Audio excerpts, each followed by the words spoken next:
가만히 있었구나. 믿는 자들이 너무 가만히 있었구나. 또 제가 책을 보면서 많은 것들을 이렇게 훈련을 받는데 그런 생각이 들어요. 우리 믿는 자들이요, 우리의 그 영향력을 우리가 우리 스스로를 몰라요. 그러니까 밖에 나가면 우리가 지금 전도하고 복음 전하고 이게 지금 우리가 할 사명이 어마어마하게 많은데 그냥 우리 안에서 우리끼리 그냥 그 예전에도 그 전도의 비유를 할 때 그 뭐죠? 바다에서 빠진 사람 건져내라고 구조대를 보냈는데 이 구조대가 한두 명 잡다 보니까 거기에 이제 즐거워서 구조할 생각은 안 하고 그 구조대끼리 자기들끼리 놀고 있단 말이에요. 우리가 잘못하다가는 이 전도의 사명, 영혼 구원의 사명을 잊어버리고 그냥 우리끼리 행복하고 즐겁고 거기에 만족하면 안 됩니다. 그리고 우리가 시대가 악할수록 우리가 더 강해져야 돼요. 그래서 그 강하기 위해서는 오직 하나님의 말씀과 기도와 영적인 훈련이 돼야 됩니다. 그래서 저는 여러분들이 우리 교회가 제가 많은 걸 하는 거가 중요한 게 아니라 정말 영혼 구원의 사명, 그리고 우리 믿는 자들이 나아가서 밖에 가서 영향력을 줄 수 있는 그런 은혜가 있기를 바랍니다.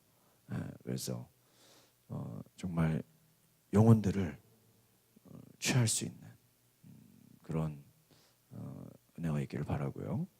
제가 이렇게 교회에 이렇게 여러 가지 손을 보니까요, 이게 보통 일이 아니에요. 보통 일. 그러니까 관심을 갖고 꼼꼼하게 하려 그러니까요, 시간이 엄청 많이 들어가요. 그래가지고 제가 보면서 이게 제 스스로 느끼는 게 뭐냐면 그냥 되는 게 없다는 거예요. 네? 그냥 되는 게 없어요. 이 마이크 소리 하나하나 여러 가지 음향이나 이게요, 그냥 저 혼자서 몇 시간을 들여서 이게 그냥 되는 게 아니에요. 그냥 뭐 여러 가지 손 보고 뭐 주문하고 여러 가지가요, 그냥 되는 게 아니에요. 정말 세심하게 하나하나 우리가 손보지 않으면 그냥 되는 거예요. 하나님의 일이 여러분 그냥 우리가 기도만 한다고 바로 그냥 되는 게 아니에요. 우리가 힘써서 뭘 해야 돼요? 노력하고 수고해야 돼요. 그러니까 수고하고 헌신해야 역사. 제가 오늘 잠깐 시장에 들리는데 여러분 연휴잖아. 시장에 사람들이 얼마나 많아요. 근데 한 여자분이 제가 볼 때는 권사님인가 신방전사님인가 사모님인가 이렇게 시장용 캐리어 있죠. 시장 갈 때 끌고 다니는 거 반찬 끌고 담는 캐리어 있잖아요. 거기다가 물티슈를 왕창 넣어가지고요, 띠를 두르고 정통고신 그냥 고신이 아니라 정통고신이래요. 정통고신이라는 건 최고 보수적인 교단을 말하는 거예요. 대한예수교 장로회. 교회 이름 못 봤어요. 근데 무슨 교회 해가지고요, 저는 정통고신만 그것만 눈에 띄어가지고 그냥 예수교 장로회. 교회 이름은 안 보고 그것만 보고 물티슈를 가지고 시장에 사람들이 얼마나 많아요. 예수 믿으세요. 예수 믿으세요. 교회 다니세요. 혼자서.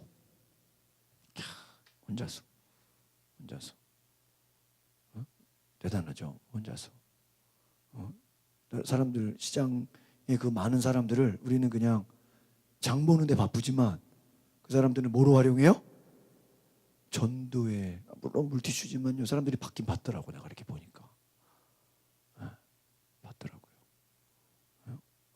어제도 이마트 잠깐 들리는데요, 그 앞에서요 아파트 분양 뭐 아파트 뭐 나눠주는 거 이렇게 여자분들이 팜플렛이랑 물티슈를 나눠주는데요, 내가 달라니까 안 줘.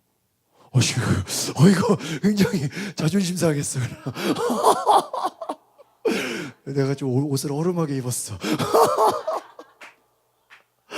이렇게 손 내밀면 나는 그냥 줄 알고 손을 딱 빼더라고. 내가 거기에 상처를 받았어. 현수막까지는 우린 블루나인 가는데 앉아요. 그래서 오면서 또 다른 쪽에도 내가 이렇게 눈이 마주치면 받으려고 하는데 쳐다도 안 봐. 이게 아무나 아파트 아파트 분양 주는 게 아니어서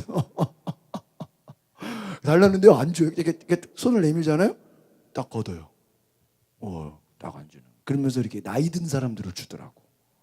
젊은 사람들은 안 줘요. 딱 보니까 나이 든 사람들, 이렇게 좀 할아버지, 연세 있는 분, 60대 이런 분들 줘요. 내가 보니까 젊은 사람들은 안 줘요. 아깝다 이거죠. 깜짝 놀랐어요. 그냥 당연히 줄 줄 알았는데 나 한마디 하려고 그랬다니까 왜 안 주냐고. 여러분, 제가 어제 책을 보다가 광림교회 김선호 목사님이 150명 있는 교회를 들어갔거든요. 근데 거기에 수요 예배 30분 드리고 나가서 30분을 전도했대요. 자세히 안 봤는데 1년 안에 150명 교회가 300명이 돼버렸어요. 주일날 그냥 예배 끝나고 뭐만 했는데 전도했는데요. 150명이 몇 명? 300명이 돼요.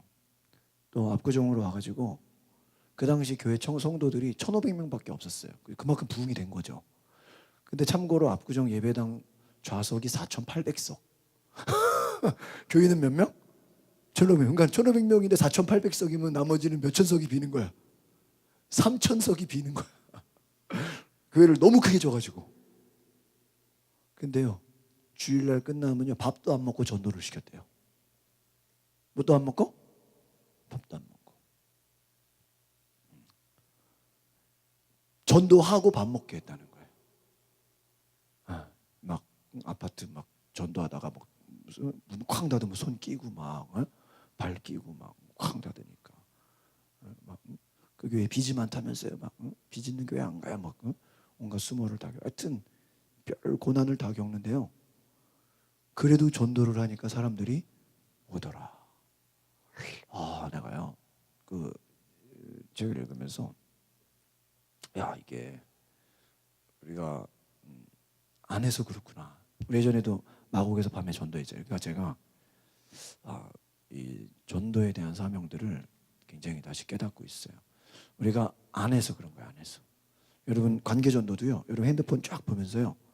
얘 교회 다니나? 이걸 우리가 진지하게 진지하게 이렇게 쭉 찾아보면요. 있을까요, 없을까요? 반드시 있어요. 저도 지금 이제 제가 전도할 사람을 이렇게 찾아보려고 그래요. 핸드폰을 여러분 1번부터 기억년 김씨부터 가씨부터 쭉 찾아보라고요. 여러분 주변에 관심 있게 찾아서 핸드폰 목록을 보면요. 전도할 사람 있을까요, 없을까요? 반드시 있어요. 우리가 몰라서 그래요. 몰라서 그래요. 하여튼 여러분, 우리가 사명을 감당할 수 있기를 바랍니다. 제가 하여튼 우리가 믿는 사람들이 굉장히 영향력을 갖고 있다는 걸 우리가 모르고 살고 있다는 거 아시겠습니까? 예? 여러분, 엄청난 영향력이 있어요. 여러분이 맘만 먹으면 50명, 100명 전도할 수 있다니까. 근데 내가 그거를 할 수 있다는 걸 알아요, 몰라요? 모르고 있는 거야. 그냥 나는 안 돼. 나는 할 수 없어. 할 수 없어. 나는 안 돼. 안 될 거야. 안 될 거야. 그게 우리가 마귀에게 뭐 하는 거예요? 속는 거예요. 아시겠습니까? 예? 제가 이렇게 교회 이렇게 하는 거 보니까요. 이거 진작할 걸. 별거 아니었구나. 우리 페인트 진짜 저는요, 제 속에서 어렵게 생각했어요. 이거 할 수 있을까? 이렇게 하루 만에 될 줄 알았으면 어떻게 생각했을까요? 뭐 몇 년 전에 해버릴 거예요. 그렇잖아요. 별거 아니에요. 근데 우리가 스스로 뭐예요? 너무 어떻게 생각해요? 어렵다고 생각하고 안 된다고 생각하고 힘들다고 생각하고 부정적인 생각으로 꽉 차 있단 말이에요. 저 여러분들이 남이 되면 나도 할 수 있어요, 없어요? 따라합시다. 남이 되면 나도 할 수 있습니다. 왜 그럴까요? 우리가 믿는 하나님은 어떤 분이에요? 어떤 분이에요? 동일한 분이잖아. 그래 안 그래요? 어떤 사람은 하나님 믿고 돼요. 우리는 돼야 돼, 안 돼야 돼? 돼야지. 홍경재가 그동안 아르바이트만 죽도록 했어. 그러나 이제는 나도 사장 되겠다. 나도 해봐야지. 될 수 있을까요, 없을까요? 있어요. 내 주제에 무슨 사장이 돼? 내 주제에 무슨 창업을 해? 아니에요. 그 생각에 속으면 안 돼요. 남이 되면 나도 할 수 있는 게 없는 거예요. 할 수 있는 거예요. 아시겠습니까? 세상이 거꾸로 생각하면 다 된다니까요. 명절 때 전도가 더 된다니까요. 시장 가봐요. 사람 미어 터져요. 이제는 우리가 다 전도에 포커스를 가져야 돼. 저 여러분이 할 수 있다 하면 된다. 해보자. 따로 할 수 있다 하면 된다. 해보자. 그 생각 가지셔야 돼요. 아시겠습니까? 이 패배주의 안 된다. 할 수 없어. 이 생각에서 벗어나야 돼요. 아시겠습니까? 네, 벗어날 수 있기 바랍니다. 우리 신현정 집사 저는 듣겠습니다.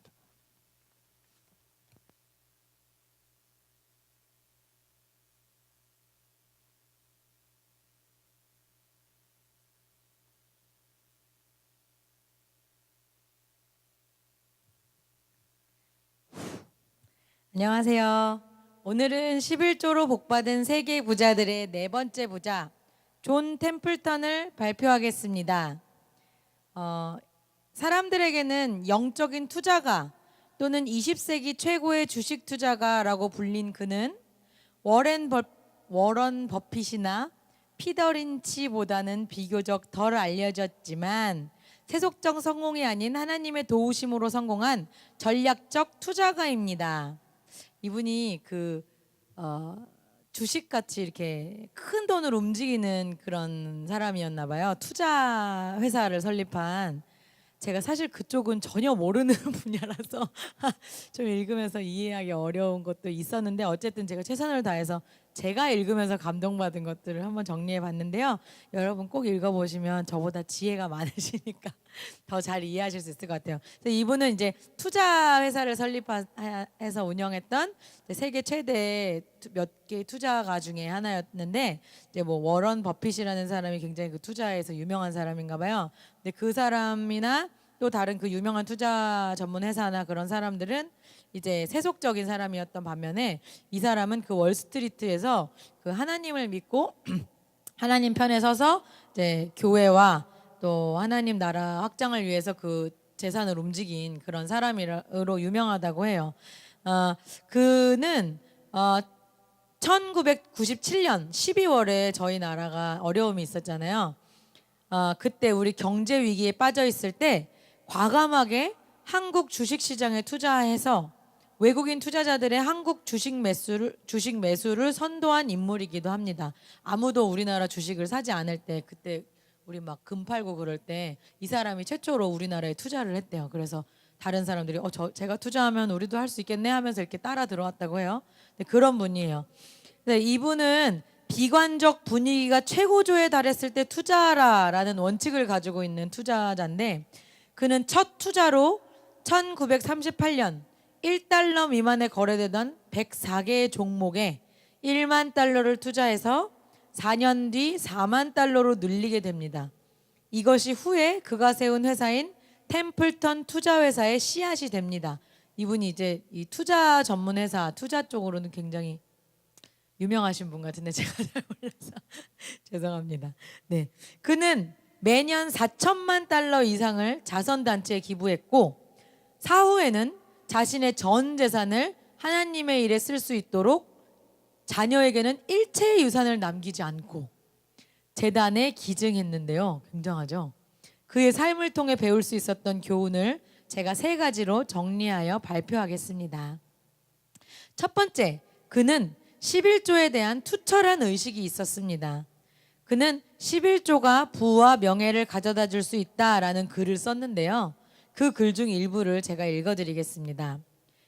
바로 이 순간에도 수많은 사람이 경제적인 치유를 원하고 있다. 경제적인 스트레스를 벗어나고 경제적으로 치유되는 가장 빠른 방법은 11조다. 11조는 우리 삶을 풍요롭게 하며 치유하는 활동이다. 11조는 자신의 것을 베푸는 지속적인 방법이면서 우리 삶의 풍성함을 지켜주는 지속적인 방법이다.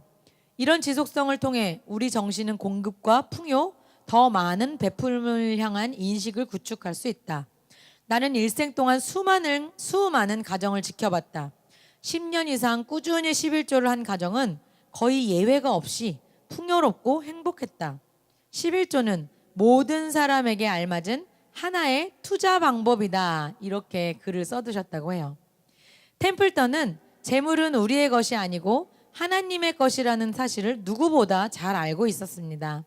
그는 재물은 하나님께 속한 것으로 우리는 다만 그것을 맡아서 관리하는 청지기임을 알았습니다. 그리고 그는 11조보다 10분의 1보다 더 많은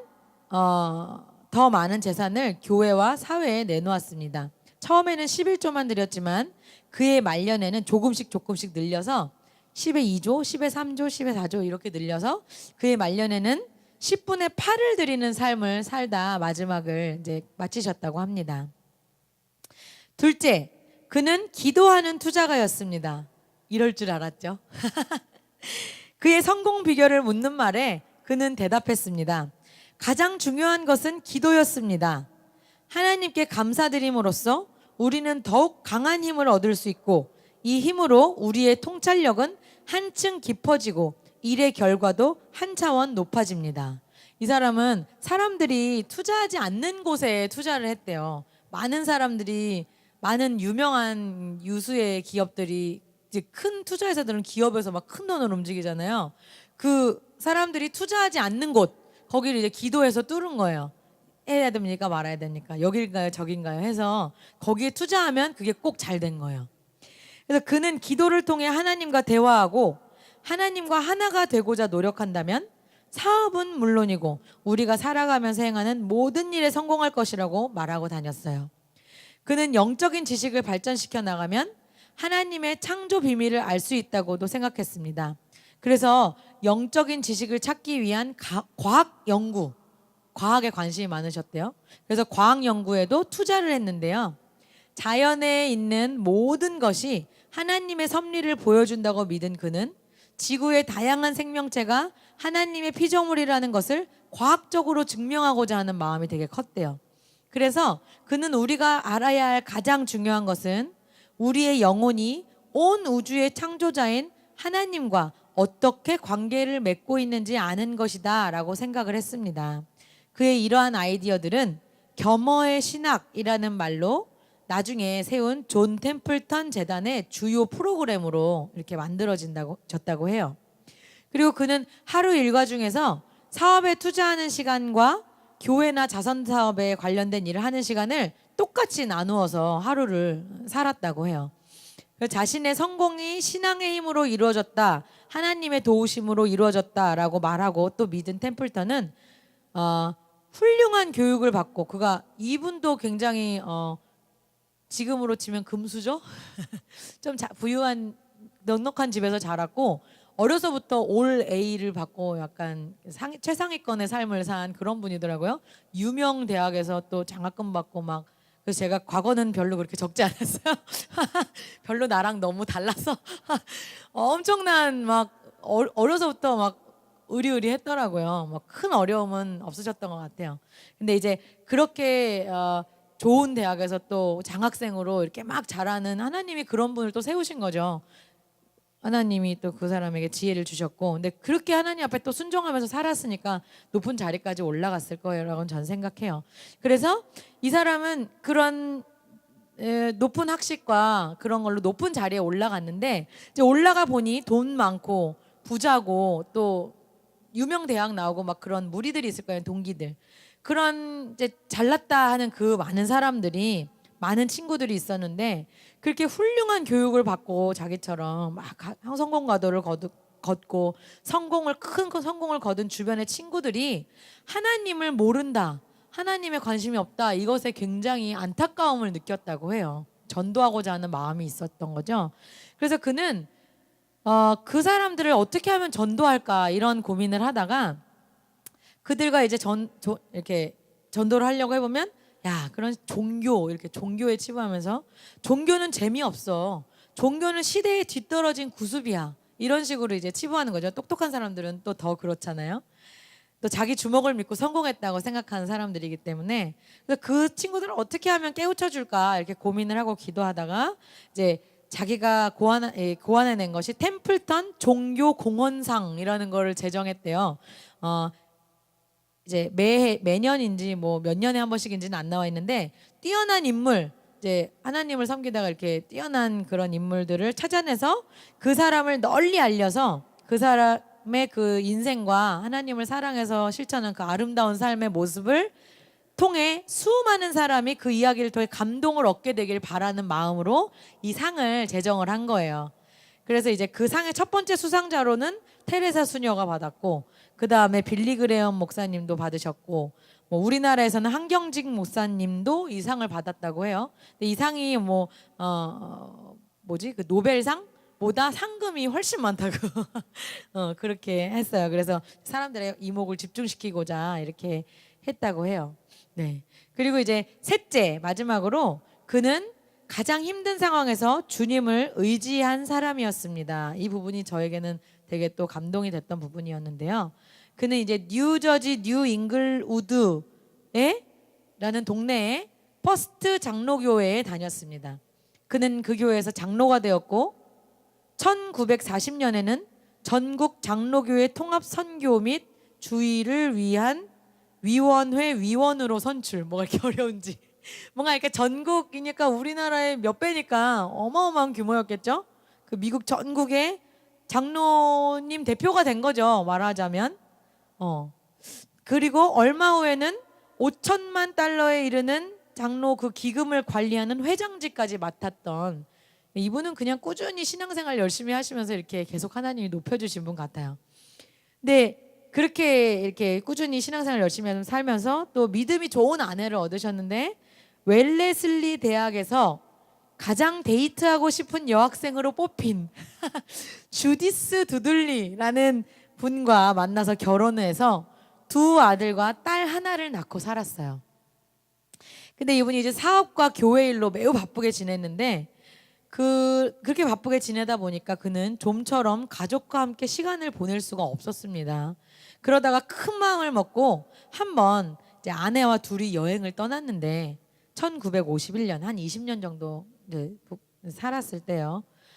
아내와 함께 오토바이를 타고 달렸대요. 각자 오토바이를 이렇게 타고 막 서로 이렇게 달렸는데, 아내가 그 앞에서 같이 이렇게 달리다가 교통사고를 당해서 거기서 죽은 거예요. 너무 끔찍하죠. 그래서 근데 그게 얼마나 슬픈 일이었냐면, 그의 어머니가 세상을 떠난 지 5개월 만의 일이었습니다. 그는 일생에서 가장 큰 자리를 차지하던 두 여인을 불과 몇 달 사이에 잃고 깊은 절망에 빠졌습니다. 안 봐도 그럴 것 같아요. 그는 아내의 장례식 때 찬송을 부르며 애통했습니다. 그때 가슴을 울리는 말씀이 있었습니다. 내가 진실로 진실로 너희에게 이르노니 한 알의 밀이 땅에 떨어져 죽지 아니하면 한 알 그대로 있고 죽으면 많은 열매를 맺느니라 라는 말씀에 이분이 감동을 받으셨대요. 그에게는 슬픔을 위로할 만한 시간이 필요했지만 여튼 그는 그런 큰 슬픔을 당하고도 결국 믿음을 저버리지 않고 오히려 예수님께서 애통하는 자, 슬퍼하는 자에게 복이 있다라고 말씀하신 것을 기억하고 눈물을 흘리며 씨를 뿌리는 자가 되기로 결심합니다. 그리고 하나님 앞에서 이전보다 더욱 열심히 인생의 승부를 걸고 일을 했고, 그렇게 일을 악물고 이제 아내도 죽고 다 이렇게 죽었으니까 더 애통하는 마음으로 일을 했다고 해요.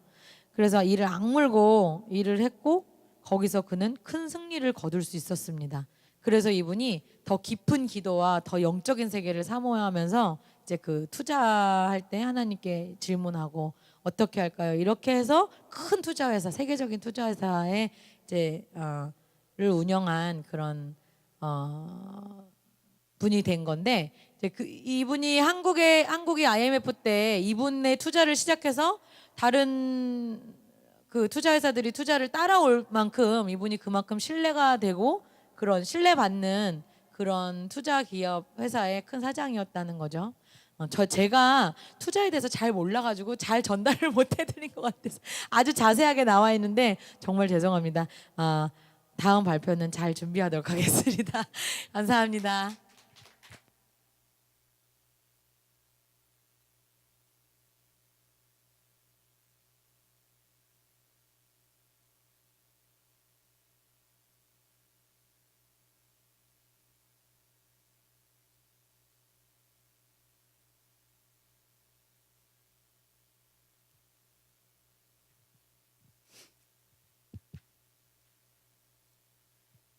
할렐루야. 오늘은 신령한 사람은 행함이 있는 사람이다 라는 제목으로 말씀을 나누겠습니다. 로마서 12장 1절 말씀 한번 읽겠습니다. 그러므로 형제들아 내가 하나님의 모든 자비하심으로 너희를 권하노니 너희 몸을 하나님이 기뻐하시는 거룩한 산 제물로 드리라. 이는 너희가 드릴 영적 예배니라. 아멘. 몇 주 전에 제가 말씀을 통해서 하나님의 보좌 앞에는 우리의 이름이 쓰여져 있는 생명책과 또 우리의 행위가 기록되어 있는 행위록이 있다고 말씀을 드렸습니다. 그런데 주님께서 우리의 행위를 보시는 이유는 진정으로 우리가 예수님 안에 거한다면 예수님의 생명이 우리의 행위를 변화시킬 수밖에 없기 때문에 주님은 우리의 행위가 거룩하기를 원하시고 또 그렇게 하도록 도우신다는 말씀을 드렸었어요. 그 이후에 제가 계속 말씀을 묵상하는데 단지 주님이 우리의 행위를 보시는 그것이 일부분이 아닌 하나님이 우리의 영적인 수준을 보실 때 이 행동이 깊이 연관되어 있음을 더 알 수가 있었습니다. 그래서 한번 이 행동을 하나님이 어떻게 우리가 하나님께 하길 원하시는지 우리가 어떻게 살길 원하시는지 그것에 대해서 함께 나눠보기 원합니다. 야고보서 2장 15절에서 17절에 보면 만일 형제나 자매가 헐벗고 일용할 양식이 없는데 너희 중에 누구든지 그에게 이르되 평안히 가라 덥게 하라 배부르게 하라 하며 그 몸에 쓸 것을 주지 아니하면 무슨 유익이 있으리요. 이와 같이 행함이 없는 믿음은 그 자체가 죽은 것이라. 이렇게 말씀하셨어요.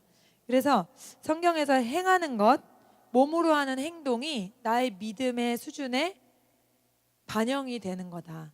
즉 나의 영적인 수준이 내가 행동하는 것과 직결되어 있다. 이런 말씀으로 우리가 이해할 수 있습니다. 그러면 행동하는 것, 즉 몸을 하나님께 드리는 것은 무엇인지 구체적으로 나눠보기 원합니다. 오늘 읽었던 로마서 12장 말씀을 보면 여기에서 너희가 드릴 영적 예배니라. 영적 예배가 몸을 드리는 거라고 주님이 말씀하셨어요. 우리가 영의 일이라 그러면 육이라는 관련이 없을 것 같은데 우리의 영의 예배는 뭐다? 몸을 드리는 게 영의 예배라는 거예요. 그러면 여기서 제가 놀랐어요. 영적인 것, 신령한 것은 영의 세계만 이야기하는 게 아닌가 했는데 물론 하나님이 육을 소중히 여기시지만 그런데 하나님께서 받으시는 영의 예배가 내 몸을 받으신다니 거기서 저는 놀랐거든요. 신령한 사람은 하나님께 몸을 드리는 사람입니다. 같이 하겠습니다. 신령한 사람은 하나님께 나의 몸을 드리는 사람입니다. 아멘. 그럼 몸을 드리는 게 무엇인지 간단하게 세 가지로 나누어 볼게요. 첫 번째로는 몸을 드리는 것은 하나님이 기뻐하시는 장소에 의미 그대로 내 몸이 가 있어야 된다는 거예요. 하나님이 기뻐하시는 장소는 어딜까요? 하나님을 예배하고 높이는 장소겠죠. 기도하고 주님을 예배하는 장소겠죠. 그래서 여러분이 지금 계시는 곳, 하나님을 예배하는 곳, 또 집에서라도 여러분이 기도하는 장소, 거기가 하나님이 가장 기뻐하시는 곳이에요. 그런데 여기서 알 수 있는 중요한 건 뭐냐? 하나님을 기쁘시게 하는 자에게는 너의 소원을 이루어 준다는 말씀이 있어요. 시편에 보면. 그러면 우리의 몸이 하나님을 기쁘시게 해서 예배의 자리에 와 있으면 하나님은 우리의 문제를 해결해 주신다는 말씀입니다. 그런데 우리는 여러 가지 문제들을 갖고 있는데 보통 주일날 예배를 못 나오고 수요일날 금요일날 예배에 못 나오는 이유가 뭐죠? 그 문제 때문에. 그렇죠? 그 문제를 해결하려고. 경제에 문제가 있으면 경제 문제를 해결하려고. 그렇죠? 또 뭐 다른 문제들이 있으면 그 문제 속에서 내가 어떻게 해보려고 예배의 자리를 못 나온다는 거죠. 근데 그거는 하나님께서 여러분을 복주시기로 한, 저와 여러분을 복주시기로 한 그 원리 원칙에 벗어난다는 거예요. 그 문제를 해결할 수 있는 능력이 누구에게 있습니까? 우리 하나님께 있잖아요. 그런데 그 문제를 해결하는 방식은 뭐다? 하나님을 기쁘시게 하는 거예요. 하나님을 기쁘시게 하는 건 내 몸이 주님을 예배하는 장소에 가 있는 것이다. 그래서 예배 우선 하나님을 높이는 기도의 자리를 여러분이 1순위로 여길 때 하나님은 모든 문제의 해결책을 열어주십니다. 할렐루야. 그래서 전에 몇 주 전에 목사님이 전도에 대해 얘기하시면서 그런 얘기 하신 적이 있어요.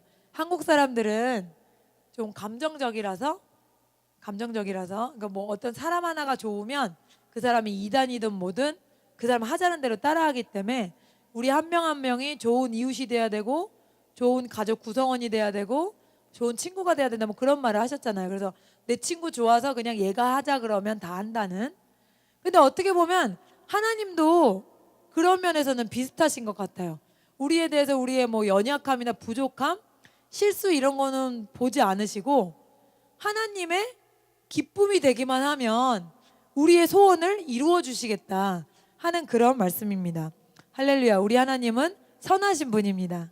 주님을 찬양합니다. 그래서 주님을 기쁘시게 하는 자리에 우리 몸이 가 있어야 된다는 것이 첫 번째 몸을 드린다는 의미입니다. 두 번째로는 몸을 드리는다는 의미가 여기 말씀에 보면은 너희를 산 제사로 드려라 이렇게 되어 있거든요. 산 제물로. 제물이라는 것은 구약 시대에 뭐냐면 각종 동물을 죽여서 피를 흘려서 제단 위에 올려놓는 거죠. 그래서 죽여서 올린다는 건 뭐냐? 산 제사. 우리가 살아있기 때문에 육신으로는 살아있잖아요. 몸이 죽은 건 아니니까. 그래서 산 제사긴 한데 산 제사라는 건 내가 제단 위에 통째로 올라가 있다는 거예요. 그럼 무슨 뜻이에요? 올라가 있는 동물 중에는 숨이 붙어있는 동물이 없죠. 발버둥 치는 동물이 없다는 거예요. 내 맘대로 하는 동물이 없다는 거죠. 즉 내 스스로가 제단 위에 올라와 있다는 건 내 자아와 의지의 선택대로 살지 않고 오직 성령의 인도하심, 말씀에 따라 순종하는 삶을 산다는 것입니다. 할렐루야. 그것이 하나님께서 받으시는 우리 몸을 드리는 영적인 예배라는 거죠. 그래서 하나님께서 원하시는 것은 우리의 일부가 아닙니다. 우리의 모든 것의 주인이 되십니다. 주님은 우리의 건강과 시간과 생명 모든 것의 주인이 되시기 때문에 하나님 제가 필요할 때만 와주세요. 이것은 아직 하나님이 누구신지 모르는 단계이고요. 하나님 제가 도움이 필요할 때만 하시고 제발 잔소리 좀 하지 말아주세요. 이거 해라 저거 하지 말라 말입니다. 그렇게 하면 안 되는 거고, 하나님은 우리의 자아는 다 죽고 내 의지는 다 죽고 무엇대로? 하나님의 의지대로 사는 것을 원하십니다. 그래서 하나님은 우리의 몸을 드리라고 하세요. 그것이 우리의 몸을 드리는 겁니다. 제가 우리 할아버지 돌아가셨을 때 봤더니 우리 할아버지가 아무 말도 못 하시더라고요. 무슨 말을 해도. 그렇죠? 우리가 예수님 안에 우리의 옛사람이 죽었잖아요. 그러면 우리의 원하는 대로 하는 것은 없는 거예요. 우리는 원함이 없는 거예요. 내가 원하는 건 뭐다? 오직 아버지의 뜻을 이루는 것. 아버지의 뜻을 이루는 것이 우리의 의지가 되어야 합니다. 그런데 이것은 사실 그렇게 말처럼 쉬운 건 아니에요. 나의 자아라는 게 그래 난 자아를 버리겠어. 이 순간부터 모든 게 죽는 게 아니거든요. 쉽게 죽는 게 아니에요. 자아와 하나님의 말씀 사이에 계속해서 갈등이 일어나요. 그 갈등 가운데 내가 내 자아를 버리고 하나님의 말씀을 선택하는 그 훈련이 반복적으로 이루어져야 돼요. 그럴 때 여러분이 자유하게 내가 그냥 생각했는데도 하나님의 뜻, 내가 말씀으로 충만할 때 그냥 선택했는데도 하나님의 선한 선택을 할 수 있게 되는 그런 사람이 되는 거예요. 제가 선택을 할 때 갈등하는 그 과정 속에 있을 때 제일 어려웠던 생각이 나는 이렇게 하다가 끝인가, 나는 변화되기 힘든 인간인가, 뭐 그런 생각 때문에 힘들었는데 그게 아니라 계속해서 하나님의 영역이 나를 점령하는 과정 중에 조금이라도 내 자아는 남으면 자기 목소리를 내려고 해요. 그래, 네가 억울한데 네가 한마디 해야지. 응? 네가 어떻게 이렇게 가만히 있을 수가 있어? 너도 힘들었잖아. 막 이러면서 내 목소리를 내게 하거든요. 근데 그때 과연 이게 옳은가? 하나님의 말씀에 비춰봐서. 근데 나는 억울하지만 하나님의 말씀에는 아닌 것 같아. 내가 한마디 하는 게. 그럴 때는 과감하게 나를 포기할 수 있는 그런 과정들을 계속 반복해야 된다는 거죠. 처음부터 쉽게 되는 것은 아닙니다. 그 다음 세 번째로는 몸을 드리는 것은 시간을 아낀다는 뜻도 돼요. 에베소서 5장 15절에서 21절 읽으면 그런즉 너희가 어떻게 행할지를 자세히 주의하여 지혜 없는 자 같이 하지 말고 오직 지혜 있는 자 같이 하여 세월을 아끼라 때가 악하니라 이랬어요. 그래서 어떻게 할지 자세히 주의하는 자, 지혜가 있는 자는 어떤 자입니까? 세월을 아끼는 자예요. 내 행동이 하나님께 드려진 자, 산 제물로 드려진 자, 하나님을 기쁘시게 하는 자는 세월을 아끼는 자입니다. 그래서 하나님과 건강한 관계에 있는 내 몸을 드리는 사람들은 항상 어때요? 시간을 규모 있게 조리 있게 잘 씁니다. 그래서 짧은 시간에도 여러 가지 일을 하고 부지런하게 성실하게 움직이죠. 반대로 하나님과 관계가 좀 먼 사람들 혹은 하나님과 관련 없는 사람들의 특징은 뭐죠? 시간을 어떻게 할 줄을 몰라요. 그래서 너무 지루해하고 또 뭐 하지? 시간을 때울 생각을 한다는 거죠. 우리 믿는 사람들에게는 상상할 수 없는 거예요. 하나님과 건강한 교제에 있는 사람, 우리는 뭐죠? 우리는 촛대를 위해, 촛대를 향해 뛰어가는 사람들이잖아요. 달려가는 사람들이잖아요. 그러니까 한 시간 안에 있으면 얼마나 주변에 중보기도 해줘야 될 어려운 사람들이 많아요. 기도를 해도 하고 또 이웃을 섬겨도 섬기고 전도를 해도 바쁘고 말씀으로 충만해지기도 바쁜데 시간이 남아서 난 어떻게 해야 될지 모르겠다는 사람, 조금 영적인 상태가 안 좋다고 할 수 있겠죠. 제가 아는 지인 중에는 교회 생활 오래 하셨는데 이런 말을 하세요. 애들도 크고 이제 시간을 어떻게 써야 될지 모르겠어서 나는 수세미 뜨는 게 좋아. 수세미 같이 뜰래? 그래서 제가 뒷걸음질 치면 아니에요, 괜찮아요. 여러분, 우리는 하나님의 군사잖아요, 그렇죠? 군사는 바쁜 거예요. 자기 일에 얽매일 시간이 없는 사람들입니다. 누구는 군사고 누구는 군사가 아닌가요? 아니에요. 여기 앉아있는 예수 그리스도를 주인으로 영접한 모든 사람에게는 자연적으로 군사의 임무가 주어집니다.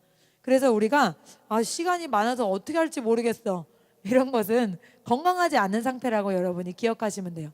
사탄은 우리 시간이 잘못 사용되기를 원해요. 그리고 낭비되고 또 방탕하게 사용되기를 원해서 우리가 우리 각각의 하나님께로부터 받은 사명, 그 사명을 어떻게 하면 이루지 못하게 할 것인가, 그것을 계속 우리에게 그런 어떤 덫을 놓고 생각을 놓고 그렇게 하거든요. 그렇기 때문에 여러분이 이 시간은 정말로 돈으로도 살 수 없는 귀한 거잖아요. 근데 이 시간을 내가 어떻게 사용하는 것이 주님의 기쁨이 될 것인가, 주님은 내가 지금 이 시간 내 몸으로 무엇을 하기 원하시는가, 그렇게 성령님께 물어보시는 여러분 되시기를 축복합니다. 예. 그래서 여러분이 점점 신령한 사람이 되면 여러분이 몸으로 또 말로 행하는 일에 대해서 점점 이렇게 죄를 이길 수 있는 능력이 커져요. 그래서 제가 예전에는 저도 모르게 이렇게 말이 나가거나 그래서 직장에 나가기 전에는 분명히 누구의 험담을 할 생각이 없었는데 직장 동료들과 얘기를 하다 보면 이렇게 말이 나오고 집에 오면 마음이 무겁고 이런 일들을 반복했거든요. 그런데 이제는 제가 어떤 말을 할 때 생각이 나기는 해요. 그런데 예전에는 아무 생각 없이 그냥 이렇게 말이, 그런 생각이 딱 들어오면 이렇게 말이 자동으로 나갔으면 딱 들어오면 여기서 딱 걸러지는 걸 제가 느껴요. 그래서 이게 딱 멈춤, 이걸 말해도 되는 건가? 이런 게 제가 스스로 보기에 하나님 안에 성장했다는 확신이 들거든요. 그래서 여러분도 어느 단계에 있을지 모르지만 예수님 안에 다 성장하고 계시기 때문에, 그래서 여러분이 점점 더 신령한 사람이 되실수록 여러분이 몸을 하나님이 기뻐하시는 제물로 드릴 수 있게 되는 것입니다. 예, 정리하겠습니다. 신령한 사람은 행함에서 거룩함이 나오는 사람입니다. 하나님께서 인정하시는 이 신령한 사람은 교회에서는 거룩한데 나가자마자 동네 사람들의 손가락질을 당하는 그런 사람이 결코 아닙니다. 그래서 신령한 사람은 몸을 주님께 드린 사람이고 하나님께서 기뻐하시는 예배와 기도의 자리에 계속해서 자기 몸을 드리는 사람입니다. 그리고 자기의 의지에 따라 살지 않고 하나님의 말씀에 비추어 보아 내 생각을 계속해서 포기하는 그러한 사람이 몸을 드리는 사람이며, 또 하나님께서 기뻐하시는 이 몸을 드리는 것은 시간을 드리는 것을 말합니다. 그래서 시간이 하나님의 역사 가운데 가치롭게 사용되도록 자기 자신을 드려야 되겠습니다. 주님께서는 우리의 행함을 보고 계십니다. 우리가 얼마만큼 우리의 행함으로 주님을 영화롭게 하고 있는지 주님은 그것을 중요하게 보고 계십니다. 우리가 날마다 더 큰 행함으로 우리의 몸을 주님께 드리는 거룩한 산 제물이 되어서 하나님을 기쁘시게 하는 여러분 되시기를 축복합니다.